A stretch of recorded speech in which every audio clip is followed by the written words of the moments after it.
Let's study the differences between ordinary Portland cement and Pozzolana Portland cement.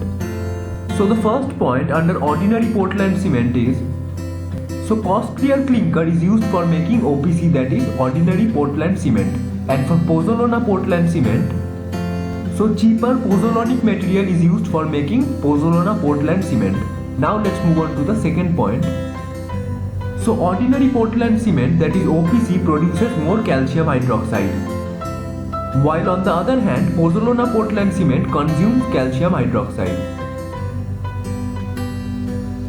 So the third point under OPC, that is ordinary Portland cement, says that it is coarser than Pozzolana Portland cement, and for PPC, finer than OPC, and also due to pozzolanic action it improves the pore size distribution and also reduces the micro cracks at the transition zone. So now let's move on to the fourth point.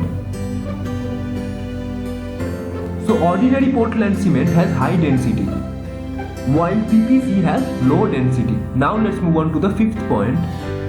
So ordinary Portland cement has a high compressive strength at early stage. It has a high compressive strength at early stage, and for PPC, so on the other hand PPC, which is Pozzolana Portland cement, initially has a lower compressive strength. Now let's move on to the next point. So for ordinary Portland cement, the setting time is faster than PPC, while for Pozzolana Portland cement the setting time is longer compared to the ordinary Portland cement. So depending on a 28-day strength test, OPC can be classified as, ordinary Portland cement can be classified as 33 grade OPC, 43 grade OPC and 53 grade OPC. Now these numbers 33, 43 and 53 are not just put randomly, they have a physical significance. 33 grade OPC means that the strength of this cement after the 28 days strength test is 33 newtons per millimeter square. So this is the pressure, this is the amount of pressure that it can withstand after the 28-day strength test, and for 43 grade OPC the amount of pressure that it can withstand is 43 newtons per millimeter square.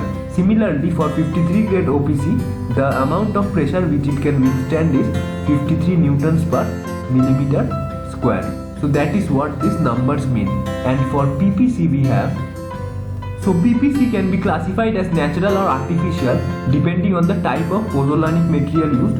For natural pozzolanic materials, so it can be either natural or artificial. So the natural materials which can be used are clay and shells, pumicides and diatomaceous earth. If these are the pozzolanic materials which are used, then we call it as natural pozzolanic material.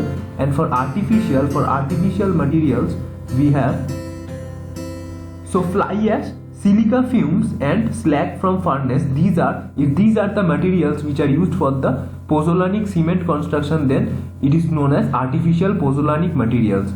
So these were the differences between ordinary Portland cement and Pozzolana Portland cement. Thank you.